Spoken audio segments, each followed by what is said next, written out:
안녕하세요. 소방쌤입니다. 오늘은 소방관계 법령 네 번째 소방시설 설치 및 관리에 관한 법률에 대해서 학습해 보도록 하겠습니다. 이 법률은 약칭으로 소방시설법이라고 합니다. 출제 포인트는 소방시설의 종류, 무창층의 구비 조건, 방연 대상이 되는 물품, 작동 점검과 종합 점검의 점검 시기, 그리고 벌칙과 과태료가 되겠습니다. 여기에서 나오는 기출 키워드는 소방시설, 피난층, 무창층, 방역, 작동 점검과 종합 점검을 중심으로 학습해 주시면 되겠습니다. 먼저 소방시설법의 목적은 제1조에 명시가 되어 있습니다. 특정 소방 대상물 등에 설치해야 하는 소방시설 등의 설치, 관리, 소방용품 성능 관리에 필요한 사항을 규정을 합니다.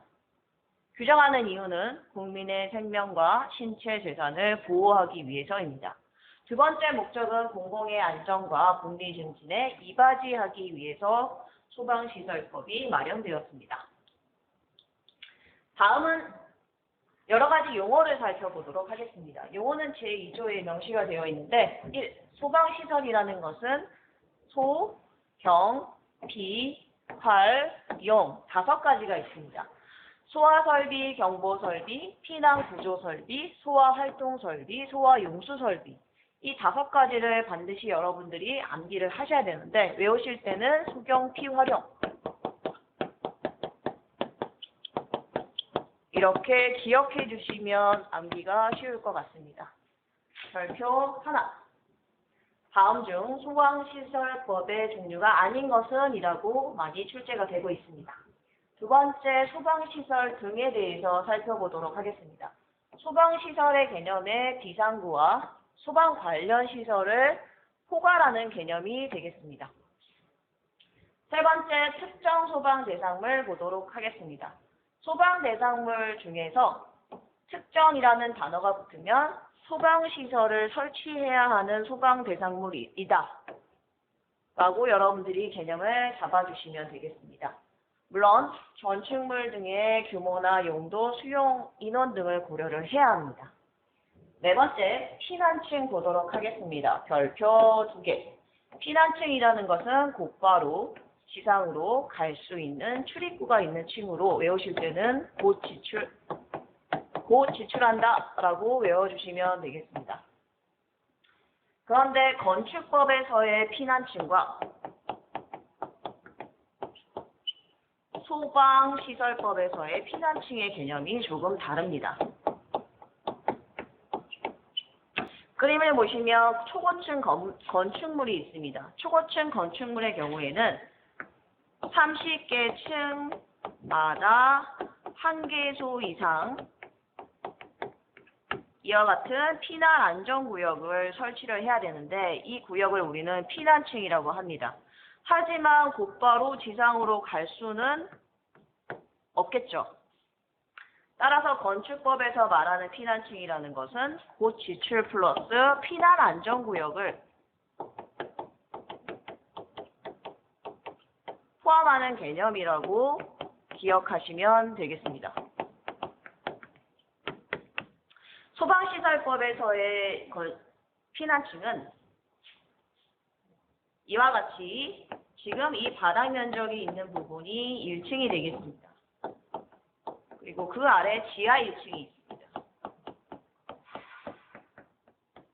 1층을 피난층으로 보는 것이 아니라 곧바로 지상으로 나갈 수 있는 출입구가 있는 층을 피난층으로 보고 있습니다. 마찬가지 초고층 건물도 1층에 이와 같이 밖으로 나갈 수 있는 출입구가 있기 때문에 피난층이라고 보시면 되겠습니다. 따라서 여러분들은 건축법과 소방시설법에서의 피난층의 개념이 다르구나 라는 것을 기억하시면 되겠습니다. 오늘 교재는 16페이지입니다. 무창층이라는 것은 창문이 없다라는 뜻이 아닙니다. 별표 2개. 여기는 이 조건을 여러분들이 집중적으로 보시면 되겠습니다. 개구부의 면적의 합계가 해당 층 바닥 면적의 30분의 1. 여러분들이 이 숫자를 기억하시면 되겠습니다. 숫자 위주로 30분의 1 이하가 되는 층을 우리는 뭐라고 한다? 무창층이라고 합니다. 어떤 공간에 바닥 면적이 있습니다. 이 바닥 면적을 우리가 300제곱미터라고 하도록 하겠습니다. 그럼 300제곱미터의 30분의 1이면 얼마일까요? 네, 맞죠. 10제곱미터가 됩니다. 이 공간에 창이 하나 있다라고 하죠. 이 창이 10제곱미터 이하가 된다면 뭘로 본다? 이걸 우리는 무창층으로 본다. 이렇게 개념을 잡아주시면 되겠습니다.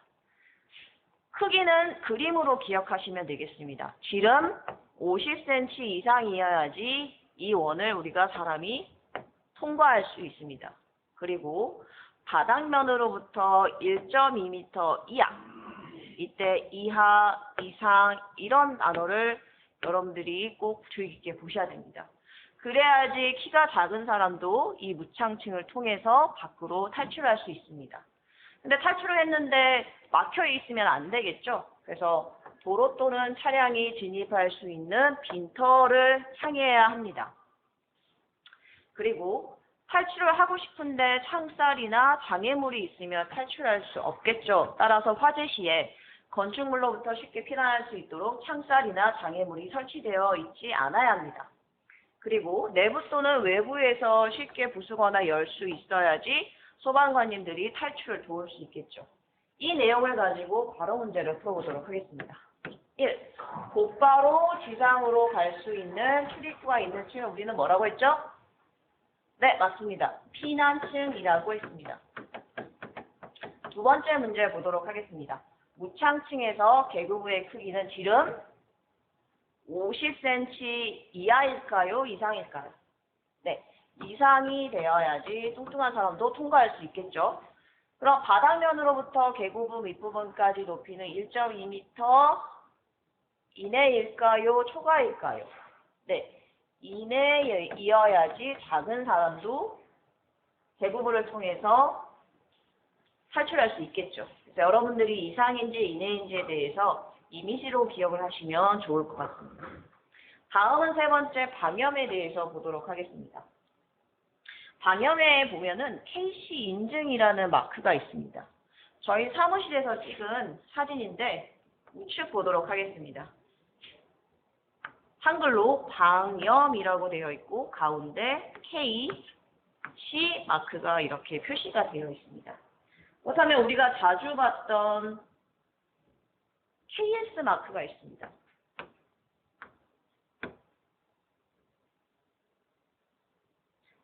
KS 인증 마크가 있는데 KS 인증은 뭘까요? 네, KS 인증 같은 경우는 제품의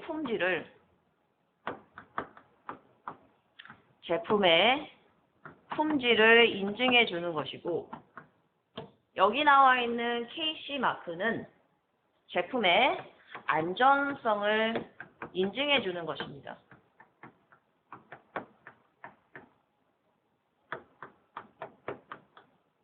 따라서 KS는 제품의 품질이기 때문에 KS 인증이 있어도 되고 없어도 상관없습니다. 하지만 방염은 제품의 안전성과 관련돼 있는 것이기 때문에 강제적인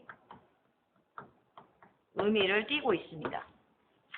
그렇다면 이제 개념 보도록 하겠습니다. 개념은 제20조에 나와 있습니다. 특정 소방 대상물에 실내 장식 등의 목적으로 설치 또는 부착하는 물품, 즉 방염 대상 물품이 되겠습니다.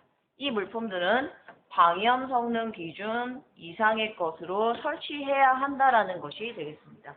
약간의 강제적인 의미가 있기 때문에 여러분들이 강제성을 띠고 있다는 것을 기억해 주시면 되겠습니다.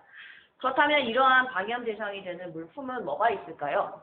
시행령 제30조에 명시가 되어 있는데, 지난 시간에 우리가 노숙의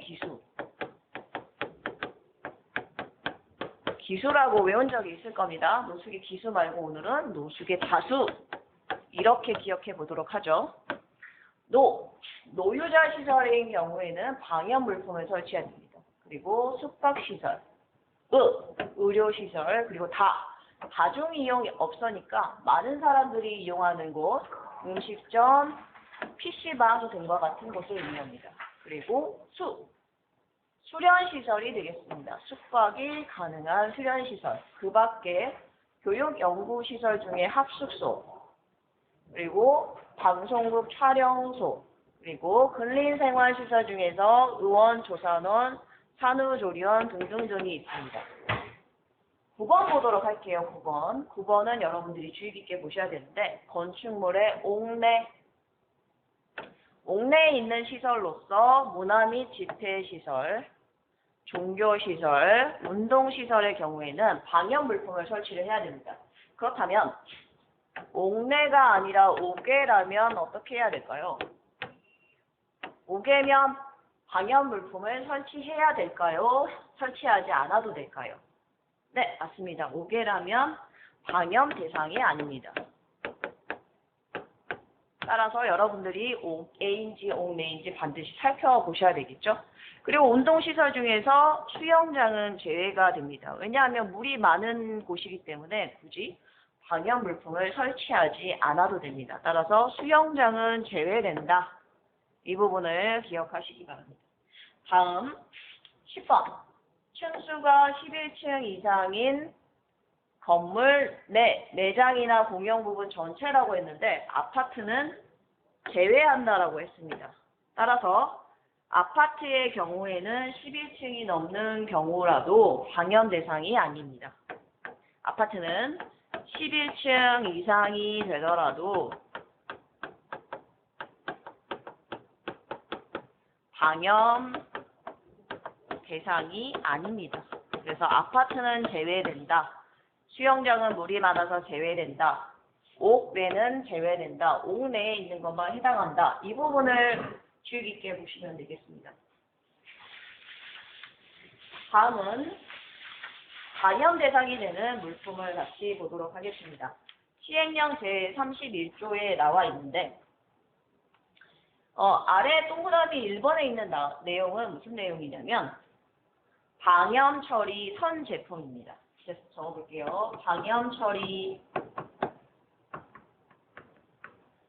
선 제품. 선자는 미리 선입니다.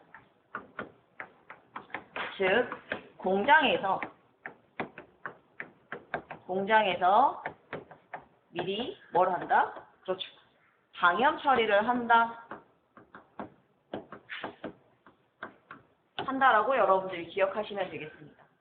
1번 볼게요. 제조 또는 가공 공정에서 방염 처리를 한 물품을 말한다라고 되어 있습니다.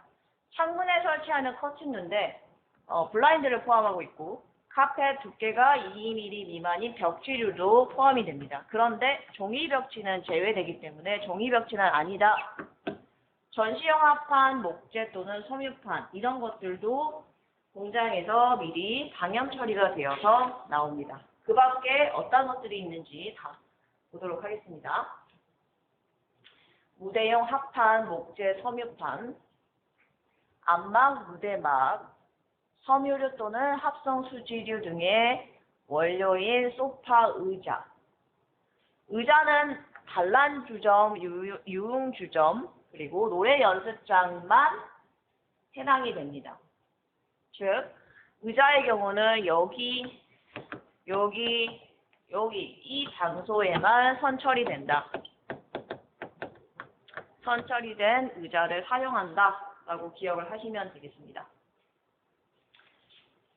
동그라미 2번 보도록 하겠습니다. 건축물 내부 천정이나 벽에 부착하거나 설치해야 하는 것들은 방염 처리 대상이 되겠습니다. 종이류의 경우에는 두께 2mm 이상인데 이 두께 2mm 이상을 기억하시기 바랍니다. 종이류는 두께 2mm 이상이다.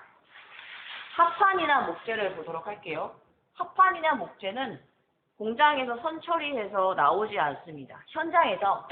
보통 현장에서 합판을 자르거나 모양을 냅니다. 그런 다음에 방염 도료를 달라 방연 물품으로 후처리를 한다라고 여러분들이 이해를 해주시면 되겠습니다. 공간이나 구획하기 위하여 설치하는 간이 칸막이, 흡음이나 방음을 위하여 설치하는 흡음재, 방음재, 소리를 잡아주는 것이 되겠죠. 예외가 있습니다. 예외는 어떤 거냐면 가구류, 즉 옷장, 찬장, 식탁, 식탁용 의자, 사무용 책상, 사무용 의자, 계산대 등과 너비 10cm 이하인 반자 돌림대 등과 같은 건축법의 내부 마감 재료는 제외되기 때문에 제외되는 것들이 이런 것들이 있다 정도만 여러분들이 보고 가시면 될 것 같습니다. 이번 시간에는 소방시설법의 목적과 용어 그리고 방역 물품에 대해서 살펴보았습니다. 다음 시간에는 소방시설 등의 자체 점검과 벌칙 및 과태료에 대해서 학습해 보도록 하겠습니다. 수고하셨습니다. 안녕.